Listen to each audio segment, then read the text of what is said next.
cuando usted piensa en fiestas, imagínese cuántas fiestas usted celebra al año en su familia. Quizás algunas son parte de la tradición. Y cuando ahora como iglesia, ¿en cuántas fiestas se recuerdan ustedes que celebramos? A Dios le gusta la fiesta. Dios no es un Dios aburrido, un Dios monótono o mecánico, sino Dios es un Dios que le gusta la comunión, la adoración, y a Él le agrada mucho las fiestas. Y fíjense que hasta Él convocaba 7 veces, tenían 7 fiestas anuales en el calendario judío. Dentro de las más importantes tenemos la fiesta de la Pascua, la fiesta de Pentecostés y la fiesta del Tabernáculos. El día de hoy vamos a estar estudiando 3 fiestas como tipos de la obra de Cristo y que se cumplieron en el Nuevo Testamento. Por eso la propuesta que les traigo es, al conocer los tipos de la obra de Cristo, podemos pedir el bautismo en el Espíritu Santo y obtener una abundante cosecha de almas. Amén. Vamos a estudiar entonces acá en Levítico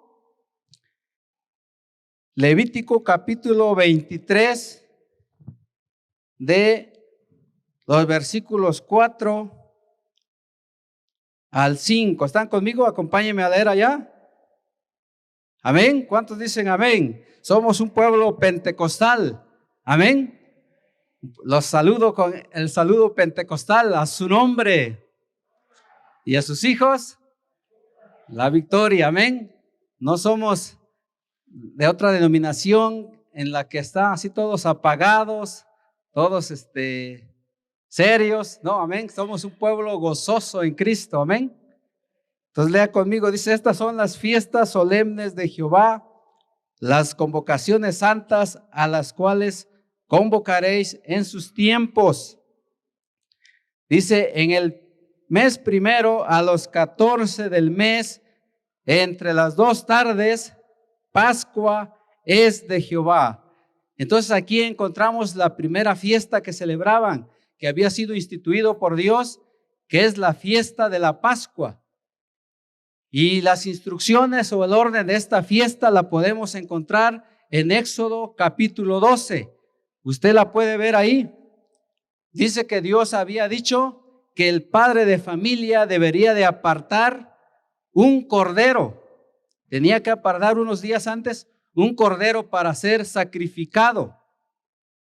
Y una vez que sacrificaban al primer cordero, sonaban las trompetas y entonaban himnos.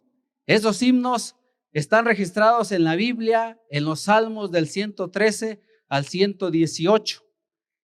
Y una vez que sacrificaban ese cordero, untaban la sangre en los marcos de las puertas de su casa para evitar la visita del ángel exterminador.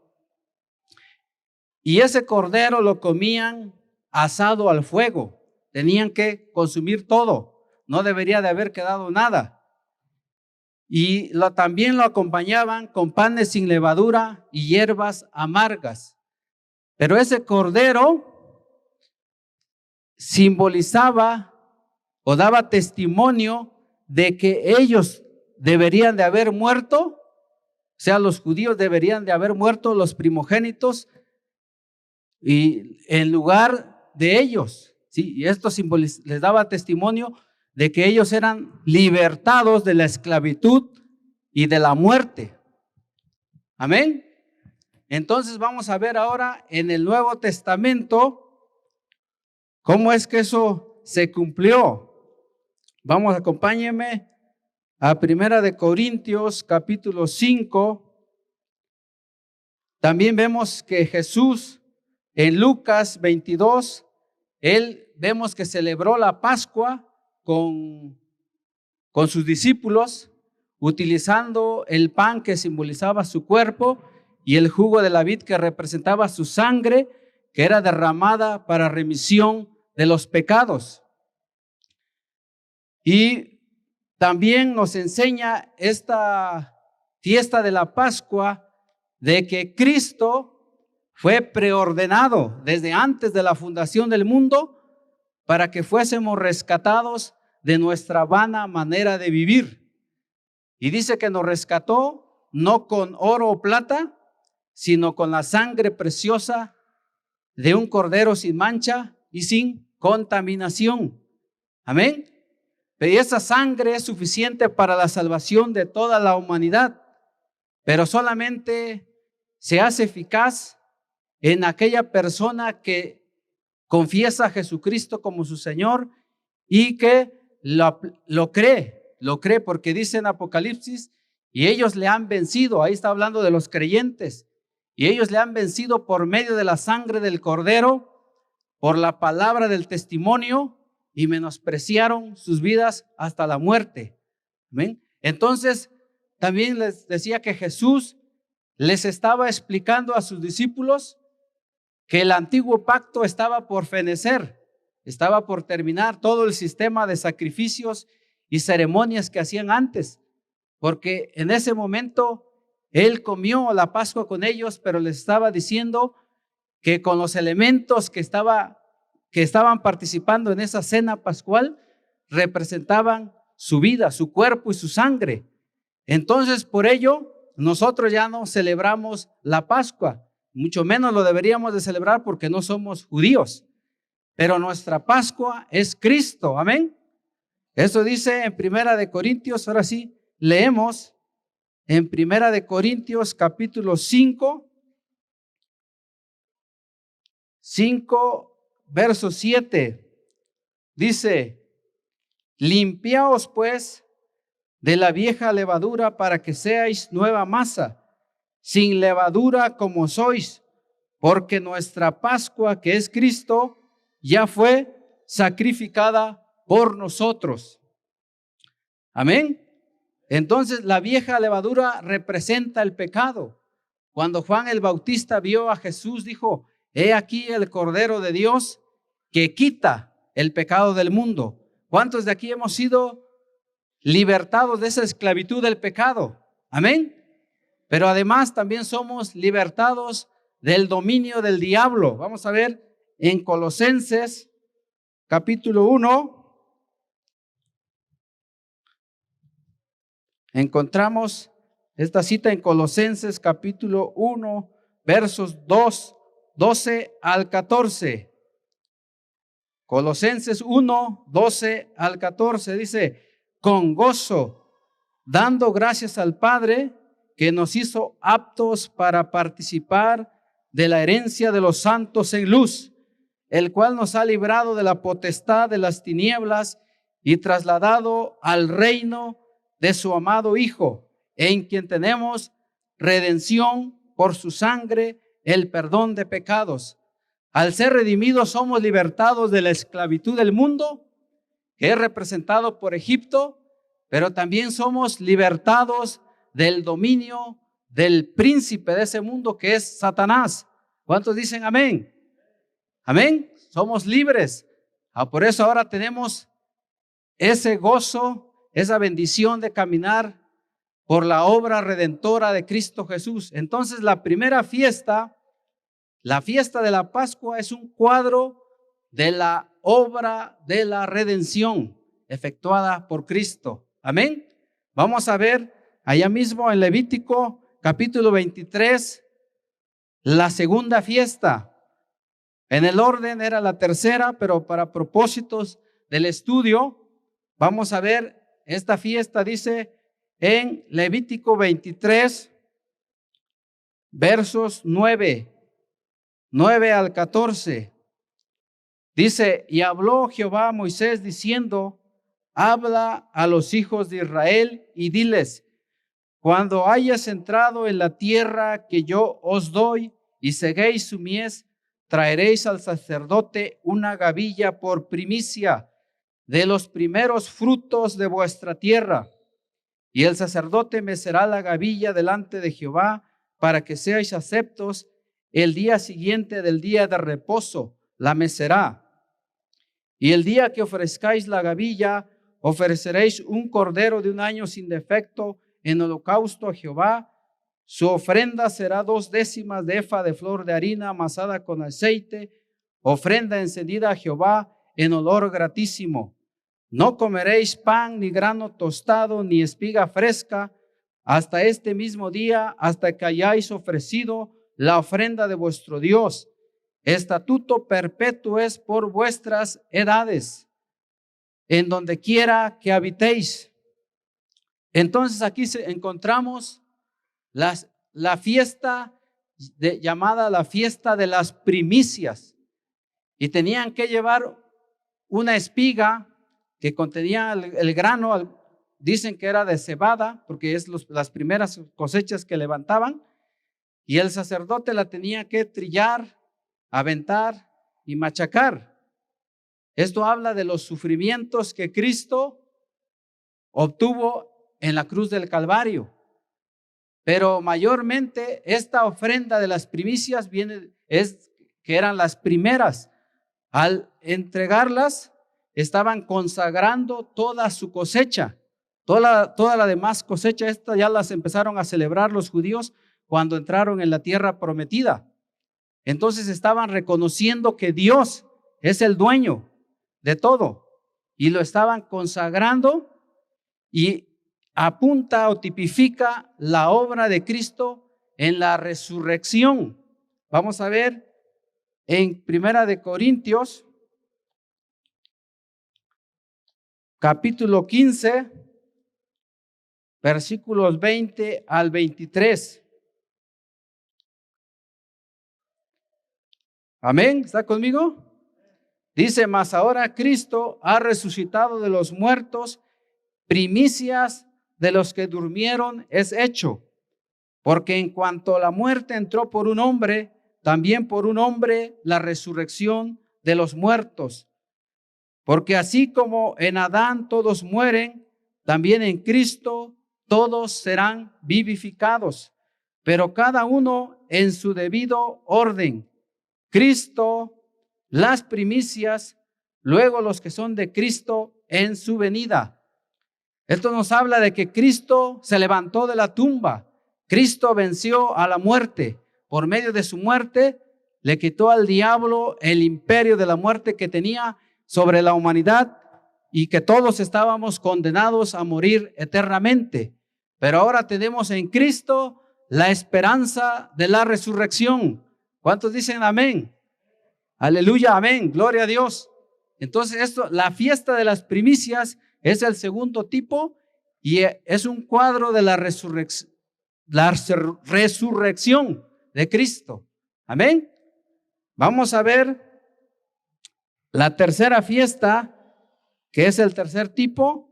Regresamos a Levítico capítulo 23 y leemos los versos 15 al 17.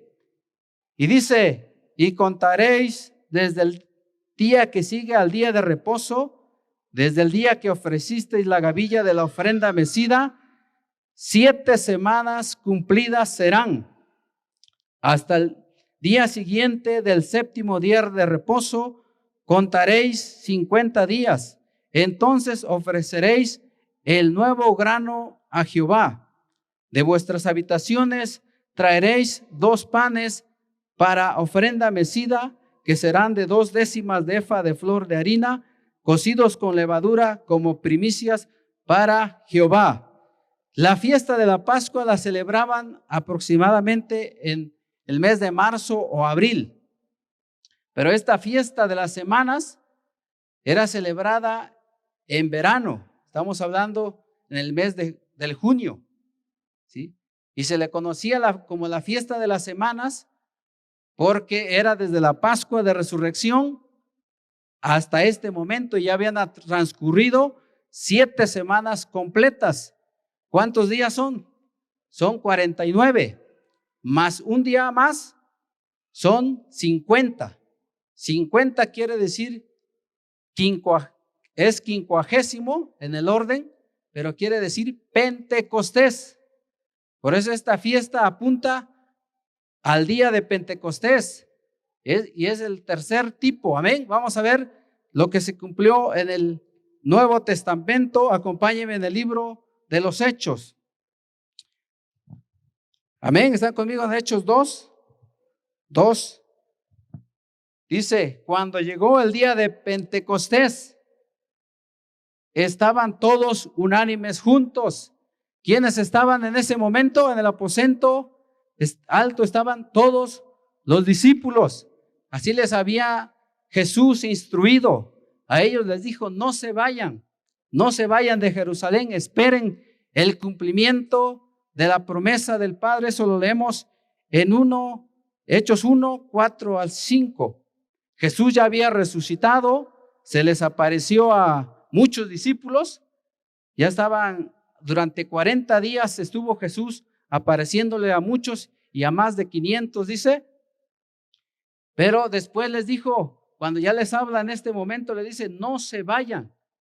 Dice en el 4, y estando juntos les mandó que no se fueran de Jerusalén, sino que esperasen la promesa del Padre, la cual les dijo, oísteis de mí, porque Juan ciertamente bautizó con agua, mas vosotros seréis bautizados con el Espíritu Santo dentro de no muchos días.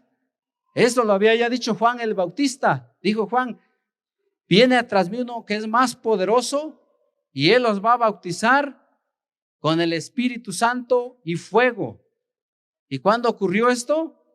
Jesús ya lo tenía determinado que ocurriera en el día en que se celebraba la fiesta de Pentecostés.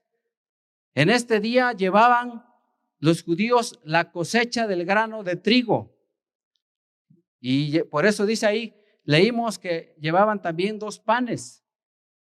Entonces, y ahorita vamos a ver el significado. ¿Qué significa la cosecha de trigo? Pero mientras tanto, estamos en el día de Pentecostés y algunos dicen que ellos recordaban cuando Moisés tuvo un encuentro con Dios en el monte Sinaí y les dio sus leyes, les dio el decálogo, los 10 mandamientos.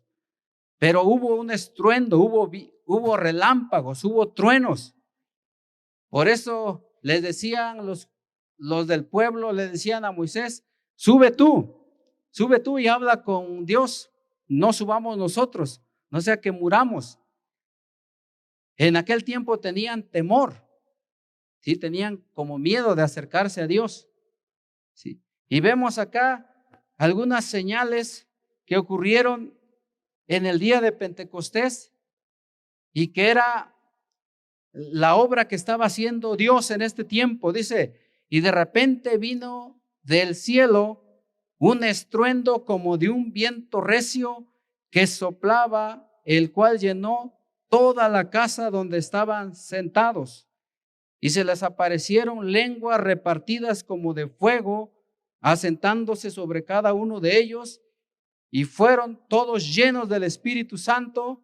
Lea conmigo el verso 2:4, y fueron todos llenos del Espíritu Santo y comenzaron a hablar en otras lenguas según el Espíritu les daba que hablasen.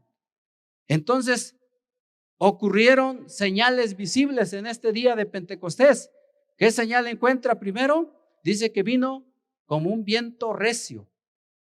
Pero este viento no traía temor, no traía angustia, no traía destrucción como el viento que vivieron los paisanos de la costa y de la sierra. Este viento traía una de las mayores gracias directamente del trono de la gracia de Dios. ¿Qué es lo que traía? La llenura del Espíritu Santo, porque Jesús ya estaba sentado a la diestra de Dios Padre. Amén. Esto dice en Hechos 2, 32 y 33. Así que este Jesús resucitó Dios, de lo cual todos nosotros somos testigos. Así que exaltado por la diestra de Dios y habiendo recibido del Padre la promesa del Espíritu Santo, ha derramado esto que vosotros veis y oís. Nuestro Dios y Padre es el dador de toda dádiva y de todo don perfecto. Amén. Y Jesús, el Hijo de Dios, estando en esa posición de vencedor, recibió la promesa del Padre y entonces derramó la presencia del Espíritu Santo. En el Antiguo Testamento el Espíritu Santo descendía sobre las personas y los capacitaba para una obra especial, pero después se iba. Pero desde este momento, en el día de Pentecostés, vino el derramamiento, el descendimiento del Espíritu Santo y llegó a morar permanentemente con los creyentes y en los creyentes. Amén. Gloria a su nombre. Vamos a ver atrás qué es lo que sucedió.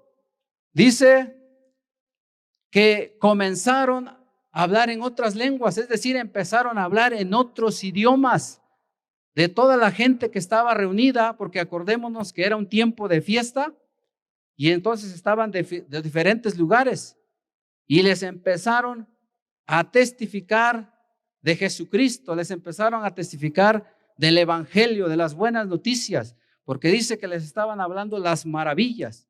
Amén. Y algunos no entendían, por eso se burlaban de ellos y decían, creo que están ebrios.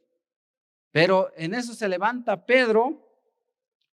Pedro es transformado por Dios, por el Espíritu Santo. Lo que dice en Hechos 1:8, pero recibiréis poder cuando haya venido sobre vosotros el Espíritu Santo y me seréis testigos en Jerusalén, en toda Judea, en Samaria y hasta lo último de la tierra. Pedro era el que lideraba las reuniones de oración y pidió la sabiduría para elegir al sucesor de Judas, el que los traicionó, y emplearon ahí un método de la suerte, pero después ya y oraron a Dios, pero desde entonces nosotros ya no nos debemos de dirigir por la suerte, porque ahora ya tenemos la palabra de Dios y tenemos al Espíritu Santo. Amén. Y entonces veamos lo que hizo en Pedro.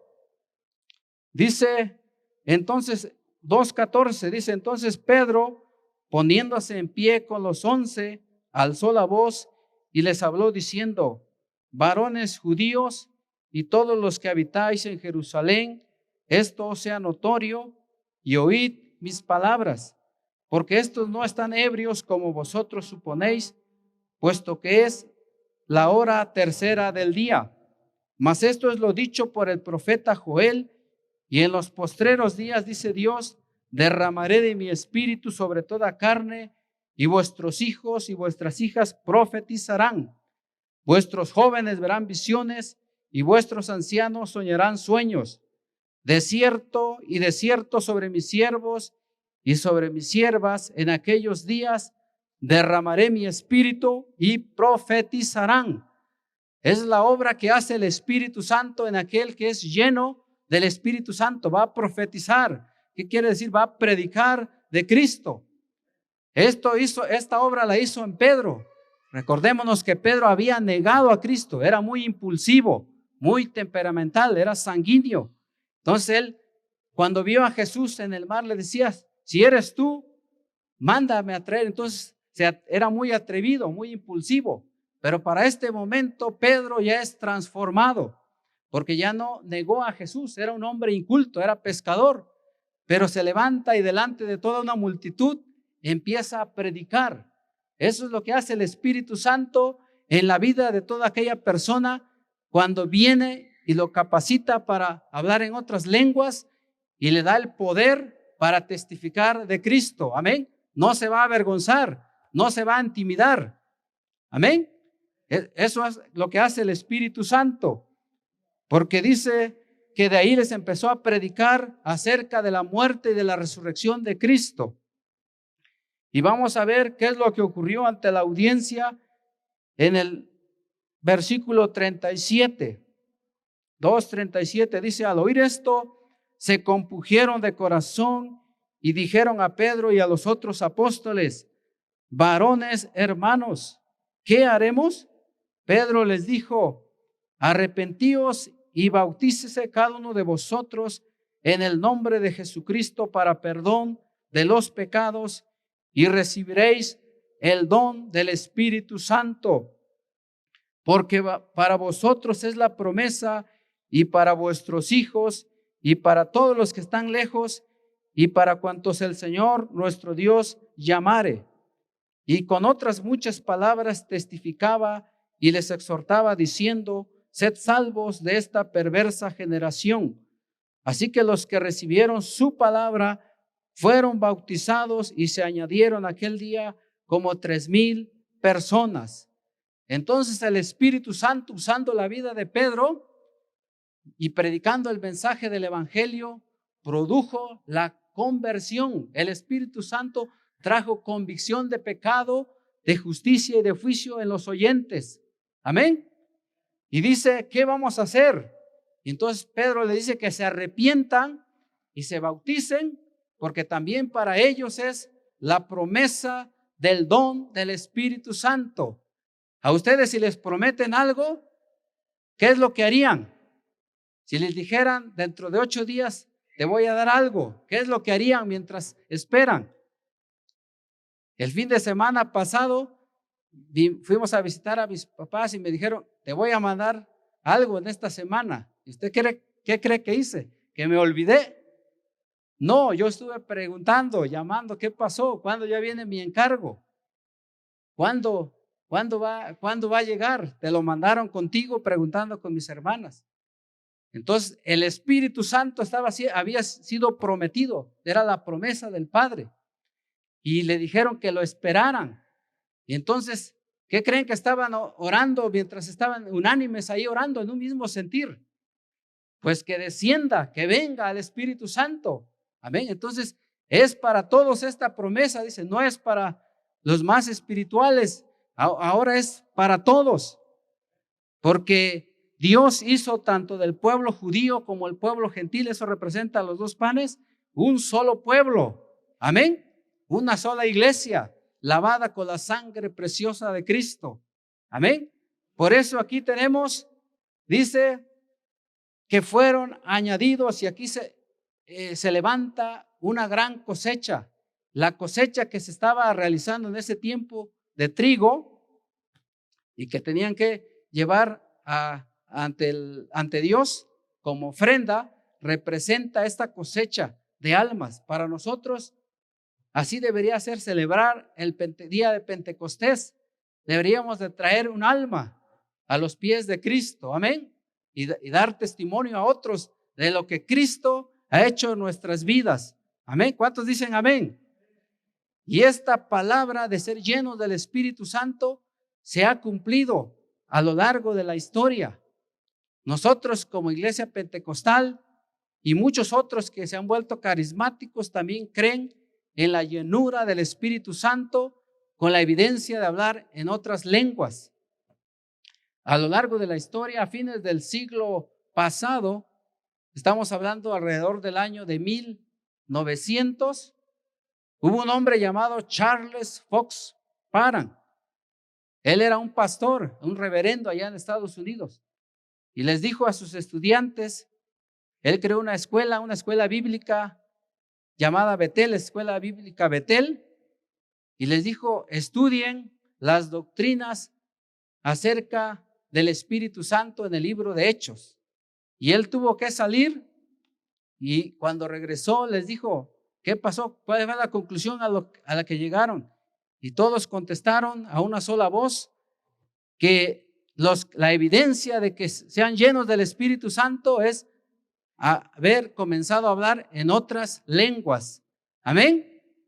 Y después, dentro de ese grupo de estudiantes, había un negro llamado William Seymour, y a él lo invitaron a que fuera pastor allá en Los Ángeles, y les dijeron que empezara porque querían santificarse, estar restaurados. Pero él les empezó a hablar acerca de la doctrina del bautismo en el Espíritu Santo, y entonces cerraron la puerta y él tuvo que salir, y entonces hacía reuniones por las casas.